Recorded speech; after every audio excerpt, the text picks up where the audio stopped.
Saint میں قائد حزب اختلاف سینیٹر شبلی فراز کا کہنا ہے کہ ملک کے دفاع میں افواج پاکستان بالخصوص ایئر فورس نے جس طرح سے انٹرنیشنل ایئر وارفیئر کے نئے معیار مرتب کیے انہوں نے یہ ثابت کر دیا ہے کہ مہنگے جہاز لینے سے دفاعی صلاحیت بہتر نہیں ہوتی، یہ ایمان کی قوت اور تربیت ہے۔ وہ سینٹ اجلاس میں اظہار خیال کر رہے تھے۔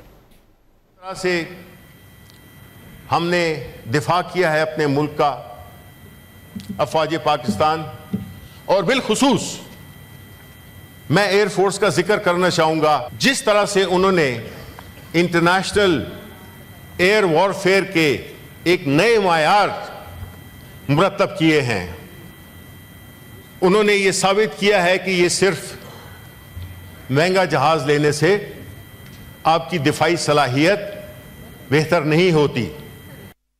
سینٹ میں قائد حزب اختلاف سینیٹر شبلی فراز کا کہنا ہے کہ ملک کے دفاع میں افواج پاکستان بالخصوص ایئر فورس نے جس طرح سے انٹرنیشنل ایئر وارفیئر کے نئے معیار مرتب کیے انہوں نے یہ ثابت کر دیا ہے کہ مہنگے جہاز لینے سے دفاعی صلاحیت بہتر نہیں ہوتی، یہ ایمان کی قوت اور تربیت ہے۔ وہ سینٹ اجلاس میں اظہار خیال کر رہے تھے۔ سے ہم نے دفاع کیا ہے اپنے ملک کا، افواج پاکستان، اور بالخصوص میں ایئر فورس کا ذکر کرنا چاہوں گا۔ جس طرح سے انہوں نے انٹرنیشنل ایئر وارفیئر کے ایک نئے معیار مرتب کیے ہیں، انہوں نے یہ ثابت کیا ہے کہ یہ صرف مہنگا جہاز لینے سے آپ کی دفاعی صلاحیت بہتر نہیں ہوتی۔